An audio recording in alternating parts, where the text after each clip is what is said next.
आज दुनिया की स्थिति बड़ी गंभीर चल रही है और मानसिक बीमारियां अन्य ये सिर्फ बड़ों में नहीं, अब ये जो मिडिल एज के लोग हैं उनमें भी ये ज़्यादा से ज़्यादा आने लगी है। ओके, जो अगली पीढ़ी, पहली जो पीढ़ी है और उसकी भी जो पहली पीढ़ी थी, ये कहीं ना कहीं उसका लिंक है और फिर हमारे सराउंडिंग के जो फैक्टर्स है वो कहीं ना कहीं जिम्मेदार है इसके।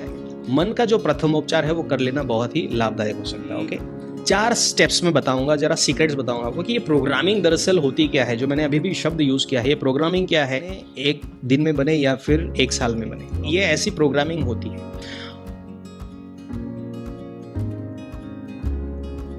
इससे प्रूव करने के लिए फिर से मैं एक एग्जाम्पल फिर से दूंगा। माइंड साइंस जरा देखेंगे हम लोग। एक हाथी जो बचपन में बहुत ज़्यादा एनर्जेटिक होता है, उसे काबू में करने के लिए उसे ऐसे बांध करके ट्रेनिंग दी जाती है और उसे ये यकीन दिलाया जाता है कि आपको फ्रीडम नहीं है। फिर कुछ दिन बाद वो गुलाम बन जाता है, उसका माइंड समझ जाता है कि वो छूट नहीं पाएगा, तो एक छोटी सी चैन से भी बन जाता है। बस इसे ही कहते हैं माइंड प्रोग्रामिंग। और ये जो अटकना है दोस्तों, ये अटकना अच्छा नहीं है। इससे बड़े रॉन्ग बिलीफ बनते हैं, इससे बड़े नेगेटिव चीज़ें बनती है मन के अंदर, और ये मन फिर आपको सब कुछ कराएगा। बिकॉज हमने पहले ही कहा, मन ही प्रधान है, शरीर प्रधान नहीं है। वैज्ञानिकों ने बहुत ज़बरदस्त प्रयोग किए इसके ऊपर, और उन्होंने जब प्रयोग किए तो उनको पता चला कि एक डिफ़ॉल्ट मोड नेटवर्क हमेशा चलता है। उन्होंने 2 ग्रुप्स बनाए।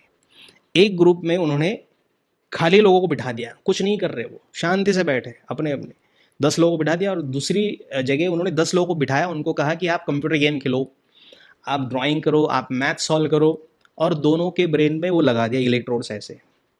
और इलेक्ट्रोड लगाने के बाद उन्होंने जब उनके ब्रेन का स्कैनिंग किया तो चौंकाने वाली तस्वीर सामने आई। दोनों के ब्रेन में एक्टिविटी लगातार चल रही थी और बराबर चल रही थी। इसे उन्होंने कहा डिफॉल्ट मोड नेटवर्क। ओके, जो खाली बैठे थे उनके दिमाग में भी बहुत तेज जबरदस्त तरीके से प्रक्रिया चल रही थी। इसका मतलब उनका दिमाग शांत नहीं था।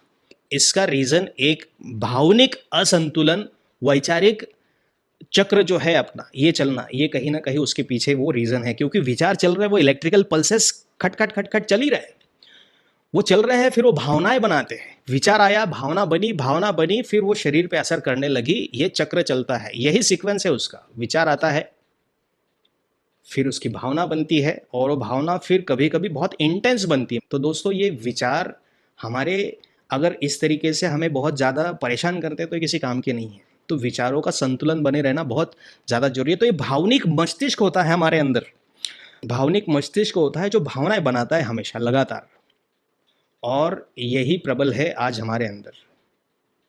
हमारे ब्रेन के 2 हिस्से हैं, एक अंदर होता है पीछे, और एक सामने की ओर होता है। जो भावनिक ब्रेन है, भावनिक मस्तिष्क है, वो हमेशा जब सक्रिय होने लगे तो कई बार उसका जो आकार है वो भी बढ़ जाता है।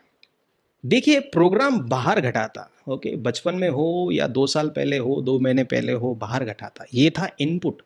ये हमने अपने दिमाग में लिया, और क्योंकि हमें पता नहीं था कि इसकी प्रोसेसिंग कैसे करनी है, इसलिए हमने इसको जमा करके रख लिया। और इसका बिहेवियर में अब रूपांतरण जो है अब दिख रहा है हमें। घटना बाहर घटी, जो इनपुट था, प्रोसेस किया, आउटपुट। मतलब क्या? Input process output. ये जो आउटपुट है हमारा, ये गलत चल रहा है आज। ये कहाँ से लिया हमने? तो हमारे जो 5 सेंसेस है, हमारे 5 इंद्रियां बड़ी सक्रिय तरीके से काम करती है ना। तो 5 इंद्रियां क्या क्या है अपनी? 5 इंद्रियां अपनी है आंखें, नाक, कान, त्वचा और जुबान। ओके, ऐसे ये 5 इंद्रियां जो है हमारी काम करती है, और ये हमें इस दुनिया के संपर्क में रखती है। तो अगर मैं कहूं कि बाहरी दुनिया एक एक थिएटर है, एक स्क्रीन है, और आपका दिमाग जो है एक पात्र है। ओके, एक पात्र है, तो क्या कर रहे हैं आप? बाहर से लिया हुआ सारा का सारा कचरा आपके दिमाग में जमा कर रहे हैं, है ना। किसी ने कुछ कह दिया, रख लिया उसे दिमाग में, किसी ने कुछ बोल दिया, फिर रख लिया। हमें मैनेजमेंट ही नहीं है इस कचरे का। मैनेजमेंट कैसे करें? हर कचरे को कैसे हम अंदर ले सकते हैं?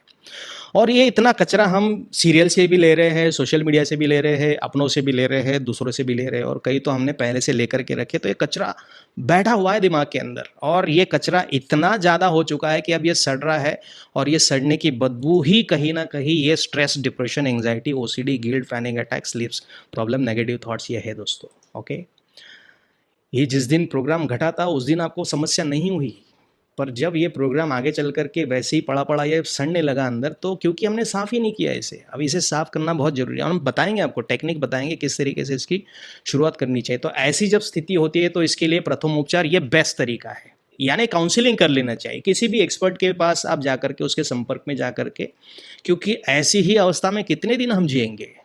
ज़िंदगी जीनी है, खुशी से जीनी है कि नहीं? So we have to take call. अब हमने देखा प्रोग्रामिंग कैसे होती है, हमने देखा कि माइंड साइंस कैसे होता है। अब ज़रा इम्पैक्ट भी हम आपको बता देते हैं, क्योंकि आपको इसका महत्व समझ में आए। कई बार